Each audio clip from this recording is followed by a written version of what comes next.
네. 이어서 세미나 발표로 시작하도록 하겠습니다. 첫 번째 발표는 ITS 법제도 개선 방향으로 ITS 코리아 기획조정본부 조용성 본부장님께서 발표해 주시겠습니다.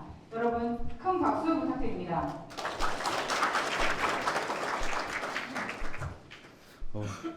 너무 많이 오셨네요. 코로나 이후에 처음 하는 행사인데 이렇게 많이 와주셔가지고 준비한 보람도 있지만 많이 긴장이 됩니다. 일단 저희가 창립 24주년을 맞이해서 오전에 행사도 했고요.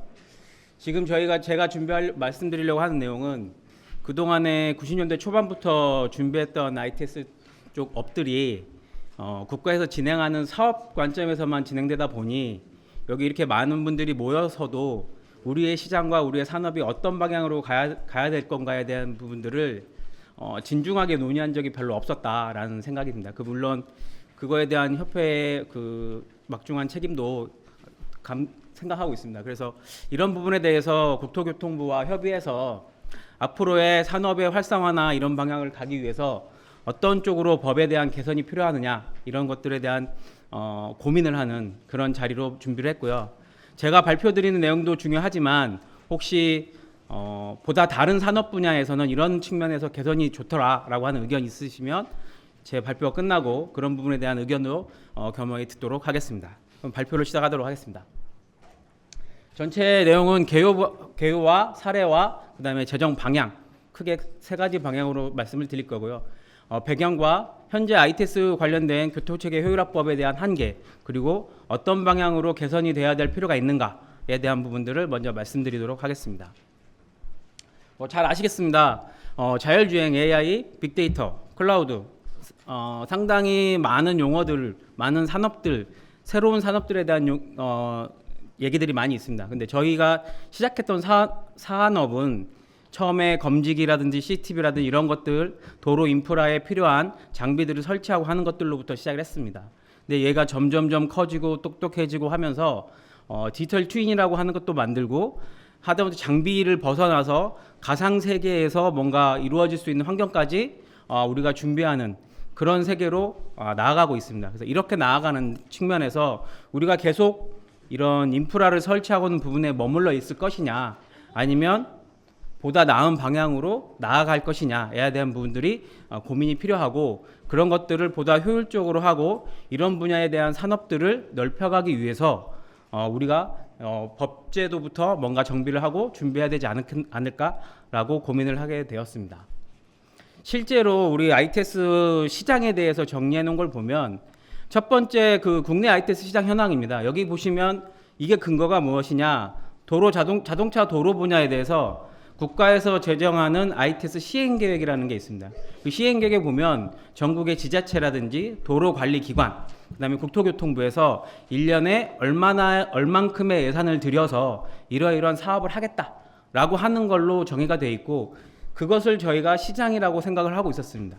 근데 실제로 저희 협회 내부에서 그 조달청 나라장터에 등록되어 있는 저희 ITS에서 정의하고 있는 시설이라든지 기술 서비스들에 대해서 검색해 봤을 때는 실제로 저희가 생각하는 것보다 2에서 3배 정도 훨씬 큰 시장의 물량을 확인할 수 있었습니다. 그래서 우리가 보는 그 사업이라는 규모와 우리가 생각하지 못한 산업이라는 시장 규모는 3배 이상의 차이가 있다.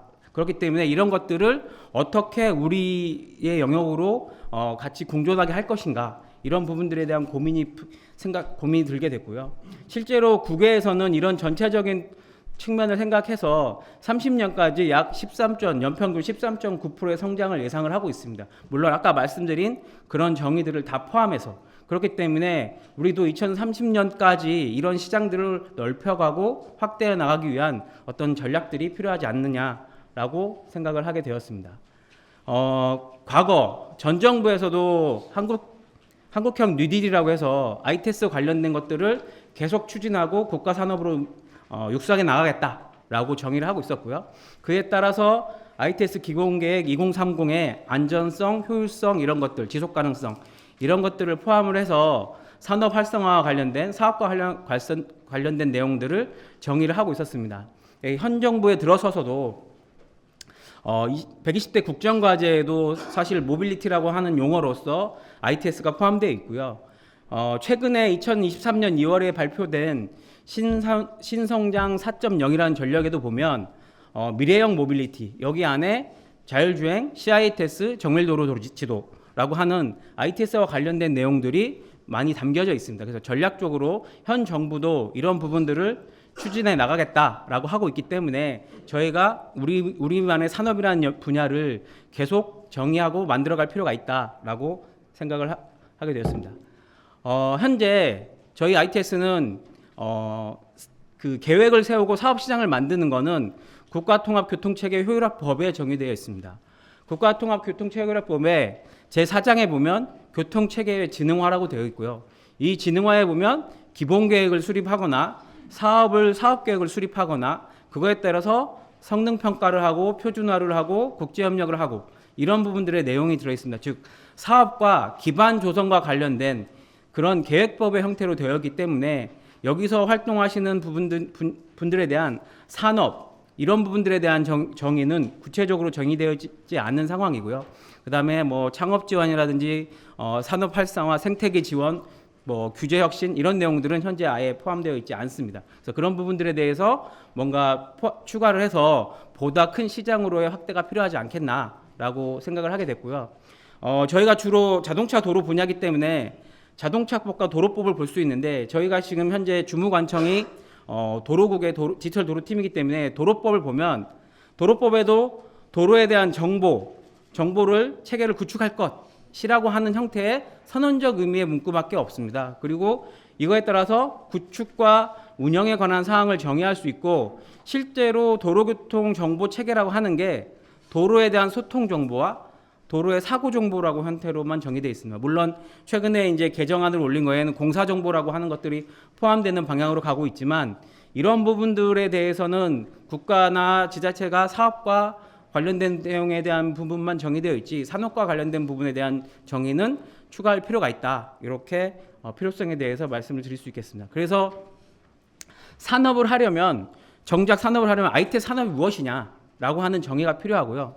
그 산업에 대해서 통계적으로 산업의 규모가 얼마나 하고 어떤 내용들이 되어 있고 그거를 연차적으로 보면 성장해 가고 있는지 쇠퇴해 가고 있는지 이런 부분들을 충분히 모니터링 할 수 있기 때문에 그런 부분에 대한 파악이 중요하다고 생각하고 있고요. 또 우리가 이 분야에서 산업에서 활동을 하고 있기 때문에 그런 전문 인력, 우리 같은 인력들에 대한 전문성을 키우고 그 사람들에 대한 자격을 관리하고 능력을 배장시키는 그런 부분들도 필요하고 실제로 그 아까 말씀하신 강릉 세계대회 같은 일이 있을 때 행사가 있거나 국제적인 이벤트가 있을 때 그런 부분들에 대한 지원이라든지 또 이따가 국토부 사무관님께서 말씀하시겠지만 혁신 사업이라든지 이렇게 새로운 시도를 하기 위한 건 현재는 교체법이나 이런 거에 근거하다기보다는 국토부에서 고시한 지정고시 문에 의해서 진행을 하고 있기 때문에 보다 더 안정적이고 보다 대규모의 시범적인 사업을 만들기 위해서는 법제도에 근거 조항을 만들 필요가 있다라고 생각을 하게 됐습니다. 그런 부분들이 현재의 법제도는 포함되어 있지 않고 그다음에 중소기업이라든지 창업 스타트업이라든지 이런 기업들에 대한 육성 부분들에 대한 내용은 아예 포함되어 있지 않기 때문에 이런 부분들에 대한 지원도 법조항도 필요하다라고 말씀드릴 수 있겠습니다. 실제로 법조항을 보면 법이라고 하는 거는 일반적으로 우리가 기본법이라고 하는 계획을 세우고 무슨 일을 한다. 이것은 무슨 일이라고 정의한다라고 하는 기본법이 있고요. 어떤 연계된 사업연끼리 어떤 일들을 효율적으로 진행하기 위해서 특별법이라고 하는 것을 만들어서 이러이러한 상황에 이런 것들을 지원하고 이런 일을 하자라고 하는 형태의 법들도 있습니다.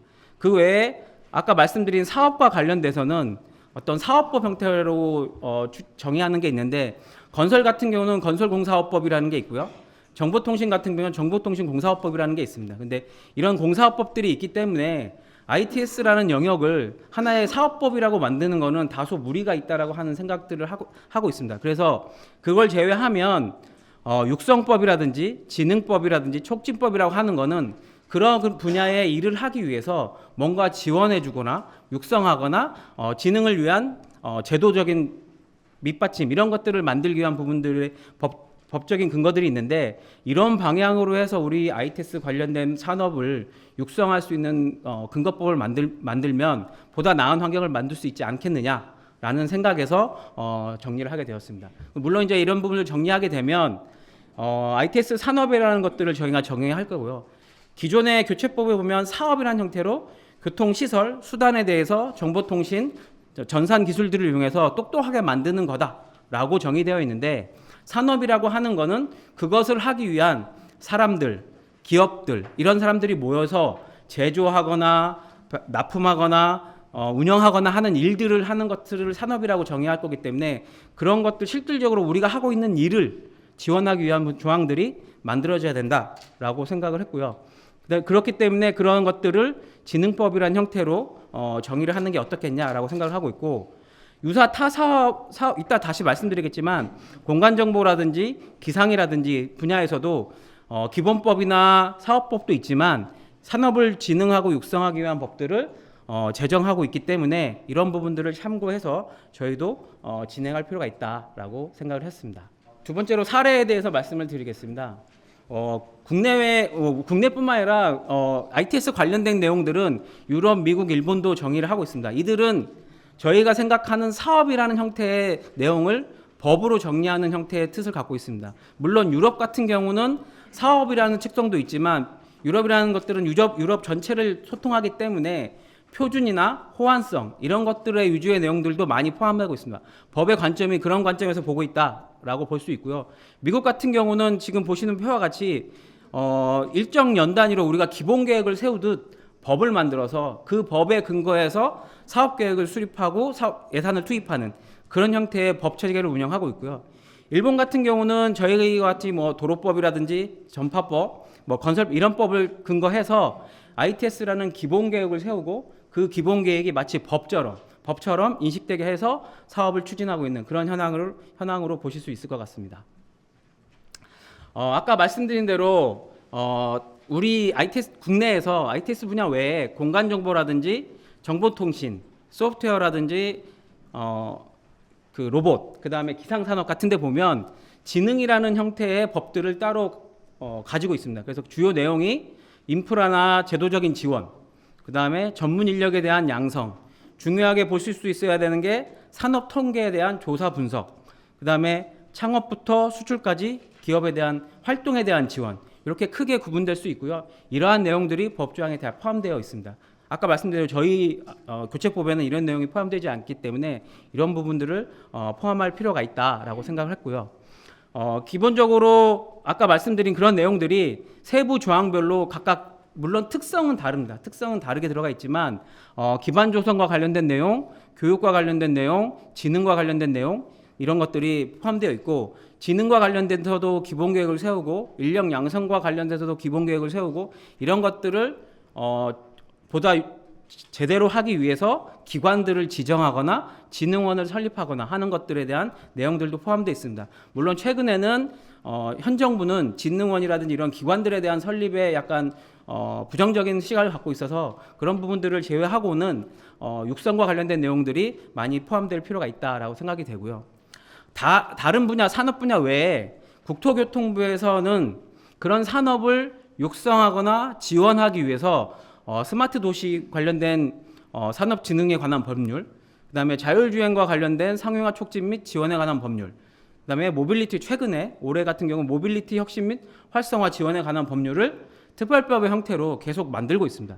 이 조항들에 보면 계속 아까 말씀드린 사람이라든지 산업, 그다음에 특히 국토교통부에서 최근에 제정하는 법들은 규제 특례, 그다음에 시범 사업의 추진, 그다음에 인력에 대한 양성 부분이 반드시 들어가고 있기 때문에 저희 ITS 쪽에 관련된 법에서도 이런 부분들을 추가해서 자유로운 아이디어와 아까 혁신공모 같은 사업들이 활발해질 수 있는 그런 기반을 만들 필요가 있다라고 생각을 참고했고요.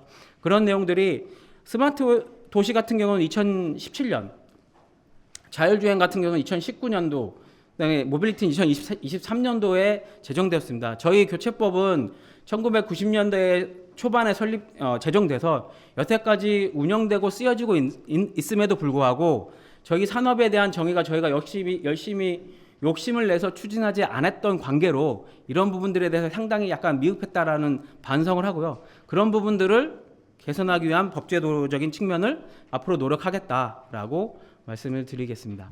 그래서 저희가 생각하는 ITS 산업을 육성하고 진흥하기 위한 방법을 어떻게 가져갈 거냐라는 안을 고민했습니다.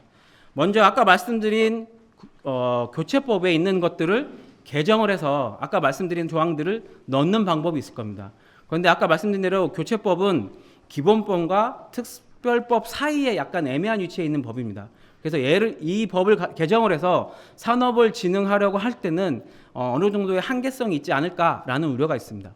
두 번째, 도로법이 있습니다. 도로법을 개정을 할 경우는 아까 그 도로교통정보체계라고 하는 조항 하나만 있기 때문에 여기에는 상당히 ITS 산업에 대한 정의부터 수많은 것들이 보완돼야 될 것들이 많다라고 생각을 했습니다. 그래서 이 부분도 개정을 하는 것들은 저희가 하고자 하는 영역만큼을 만드는데 한계가 있지 않을까라는 생각을 했습니다. 그래서 새로운 법을 제정을 하자라고 하는 방향을 잡았고요. 그 측면에서 도로법의 ITS를 접목한 디지털 도로법이라는 형태로 갈 것이냐, 아니면 아까 말씀드린 교체법을 근거해서 ITS 산업을 육성하는 것 방향으로 갈 것이냐라고 고민을 했었고, 도로를 디지털하는 법보다는 저희는 뭐 아시겠지만 물론 자동차 도로 분야가 전체 시장의 80% 이상을 차지하고 있지만 그래도 20%라고 하는 영역, 그 다음에 향후에 UAM이라든지 미래형 모빌리티라든지 이런 것들이 저희 영역에 들어온다고 했을 때 그 부분들까지 총괄하기 위해서는 교체법에 근거한 ITS 산업법 진흥법으로 정의하는 게 적절하지 않을까라고 생각하고 있고요. 그 부분을 목표로 진행을 할 것을 선정하였습니다. 그래서 국가통합교통체계 효율화법의 16조에 정의된 ITS라고 하는 것을 기반으로 해서 그 ITS에 관련된 산업을 육성하고 진흥하기 위한 법 조항들을 만들어 놨고요. 그 부분을 어떤 식의 내용들이 포함되어야 되냐 하면 산업에 대한 정의가 포함되고 인력에 대한 양성이 포함되어야 되고 해외 진출 지원이라든지 창업 지원에 대한 부분들이 포함되어야 되고 좀 더 나아가면 조합과 같은 산업 시장을 육성하고 할 수 있는 기관들에 대한 얘기들도 잘하면 포함할 수 있겠다라고 생각을 하고 있고, 이런 부분들을 다른 산업진흥법을 추진했던 사례들을 검토해서 저희가 법안들을 마련을 하고 있는 단계입니다. 그런 내용들이 아까 말씀드린 대로 기본 방향에 포함되어 있고요. 그런 것들을 저희가 단계적으로 추진을 하면서 전반적으로 총칙, 그 다음에 진흥 계획의 수립, 그 기반 조성과 관련된 내용, 산업의 육성과 지원에 관련된 내용, 그 다음에 나머지 보칙, 이런 형태로 저희가 법안을 구성을 했습니다. 그리고 산업이라고 하는 건 아까 제가 말씀드린 그 지능형 교통 체계를 관련된 기술이나 제품을 개발하고 생산하고 유통하고 다른 산업과 융복하는 그런 것들을 ITS 산업이라고 정의를 해서 아까 맨 첫 장에 보여드린 그런 시대가 왔을 때도 이것들을 다 융합해서 ITS라고 하는 산업이 이 정도 규모다, 이 정도 시장이다라고 만드는 측면의 선제적인 조항을 가지려고 하고요. 그와 관련돼서 전체적인 사업 관점에서는 이런 것들이 포함된다라고 하는 것들을 정의할 계획을 가지고 있습니다. 그래서 세부 조항은 나눠드린 장표가 있으니 그 부분을 보시고 확인을 하면 될 것 같고요. 저희가 각각의 조항들을 현재 일일이 다 만들어놨고 1차적으로 법무법인에서 이러한 조항은 이런 근거로 이렇게 해석될 수 있다라고 하는 해석을 다 받아놓은 상태입니다. 그래서 그런 조항을 가지고 앞으로는 저희가 이제 추진하려고 하는 기본적인 전략은 의원입법 형태로, 모빌리티 촉진법도 의원입법 형태로 했기 때문에 저희가 의원입법 형태로 추진을 하려고 하고요. 단기적인 목표는 올해 안에, 장기적으로는 좀 더 가겠지만 저희가 최대한 노력을 해서 올해 안에 법을 제정할 수 있는 그런 형태로 노력을 하려고 생각을 하고 있습니다. 그래서 이렇게 됐을 때 아까 말씀드린 대로 인력이라든지 그 다음에 스타트업이라든지 신기술에 대한 지원이라든지 저희가 그냥 열심히 일하면서 그냥 만들었던 것들이 제도화 안에서 만들어짐으로써 계속 지속적으로 매년 성장세라든지 이런 부분들을 파악할 수 있는 형태로 될 거고요. 특히 산업과 관련된 통계를 정의함으로써 우리 영역에서 얼마나 많은 젊은 인력들이 종사를 하고 있고 그 영역에서 얼만큼의 시장이라고 볼 수 있고 하는 것들을 매년 저희가 리포트를 만들어 내므로써 다른 분야에 계신 분들도 이 시장이 이만큼의 규모구나 라고 인지하고 우리도 시도해 봐야겠다라고 하는 판단을 할 수 있는 그런 부분들을 이끌어낼 수 있는 기대 효과도 있을 수 있고요. 지금 아까 말씀드린 대로 저희가 벌써 강릉 세계대회 총회가 3번째 유치하는 건데 이런 세계 총회를 할 때마다 다른 방법에 의해서 예산을 지원받으려고 노력을 하고 또 다른 기재부를 찾아가서 또 다른 노력을 하고 하는 것들을 했었는데 아까 말씀드린 규제개혁이라든지 시범사업이라는 것들을 추진하게 되면 법의 근거 하에 그런 부분들을 보다 수월하게 예산을 확보할 수 있고 현재보다 훨씬 많은 규모의 예산들과 규모의 사업들을 만들 수 있지 않을까라고 하는 기대 효과를 기대하고 있습니다. 실제로 아까 말씀드린 기상산업이나 공간정보산업 관련된 같은 경우는 저희보다 늦게 산업법이라는 걸 만들었고 시작했지만 산업진흥법을 만들므로써 단기적으로는 3배, 장기적으로는 10배 이상의 성장 효과를 가져왔고요. 그게 아까 말씀드린 그냥 자체적인 성장 효과도 있지만 융복합이라는 거에 의해서 다른 분야로 진출할 수 있는 그런 근거들을 만듦으로써 이 정도의 시장 증대 효과가 있다라고 볼 수 있기 때문에 이러한 형태를 저희도 추진해 나가기 위해서 ITS 산업법에 대한 부분들이 필요하다 이렇게 말씀을 드릴 수 있겠습니다. 네, 이상으로 법에 대한 추진 현황에 대해서 발표를 마치도록 하겠습니다.